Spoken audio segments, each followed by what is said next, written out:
Bonjour à tous et bienvenue dans la cuisine de Petit Chef. Aujourd'hui nous allons réaliser 3 recettes pour l'apéritif, des recettes très faciles, croustillantes puisqu'on va les faire avec de la pâte feuilletée. Et pour ajouter une pointe d'originalité à votre apéritif, nous allons voir ensemble 3 techniques de pliage. C'est parti pour la première recette.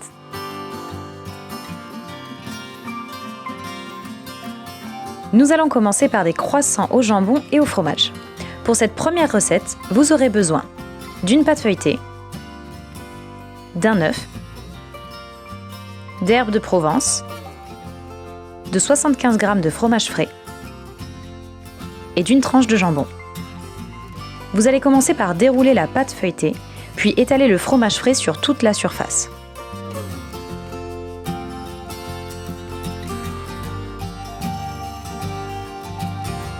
Ensuite, à l'aide d'un couteau, vous allez découper votre pâte en 16. Vous vous retrouvez ainsi avec 16 triangles. Après avoir découpé votre tranche de jambon en 16 morceaux, placez chacun d'eux sur les extrémités des triangles.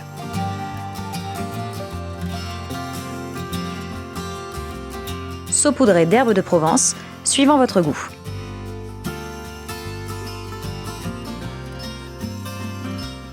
Et maintenant, place à la formation de vos croissants. Enroulez chacun des triangles sur lui-même en partant de l'extrémité jusqu'au centre.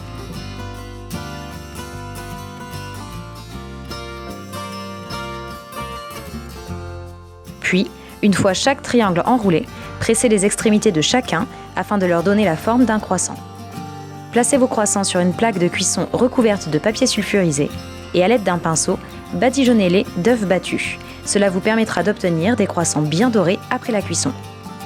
En parlant de cuisson, une fois vos croissants prêts, placez-les dans un four préchauffé à 180 degrés et laissez cuire 20 minutes. Et voilà, nos croissants feuilletés sont prêts, tout juste sortis du four et regardez, bien dorés comme il faut. Et en attendant qu'ils refroidissent, on va passer à la deuxième recette. Nous allons maintenant réaliser une tarte soleil au pesto. Vous aurez besoin de 2 pâtes feuilletées, d'un œuf, de graines de sésame et de 95 g de pesto. Commencez par dérouler une première pâte feuilletée, puis étaler du pesto sur toute la surface. Déroulez votre deuxième pâte feuilletée et placez-la sur la première. Prenez le temps de bien la placer afin d'obtenir un pliage parfait ensuite. Placez un verre au milieu. Ici, nous avons utilisé un petit verre à eau. Puis, à l'aide d'un couteau, découpez votre pâte en 24 triangles en partant de la base du verre jusqu'aux extrémités. Il ne vous reste plus qu'à torsader les triangles. Faites-le toujours dans le même sens et en prenant bien soin de ne pas déchirer la partie de la pâte proche du verre. Enlevez le verre, puis à l'aide d'un pinceau, badigeonnez votre soleil d'œufs battus. Encore une fois, cette étape vous permettra d'obtenir un résultat bien doré après la cuisson. Saupoudrez le tout de graines de sésame.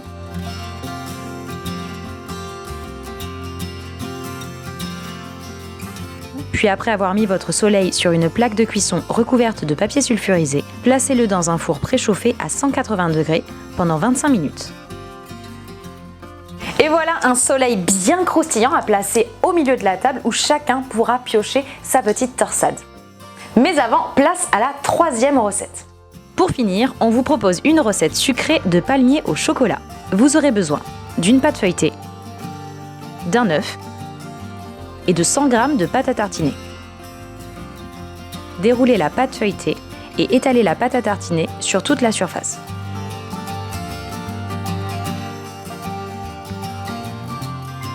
Enroulez la pâte sur elle-même jusqu'à la moitié. Faites la même chose de l'autre côté afin que les deux rouleaux se rejoignent au milieu. Placez votre pâte 15 minutes au congélateur, cela facilitera la découpe.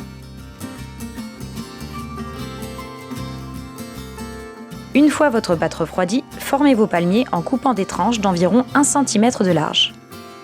Placez vos palmiers sur une plaque de cuisson recouverte de papier sulfurisé et ne vous inquiétez pas, ils seront bien plus jolis à leur sortie du four. Faites cuire vos palmiers pendant 15 minutes dans un four préchauffé à 180 degrés.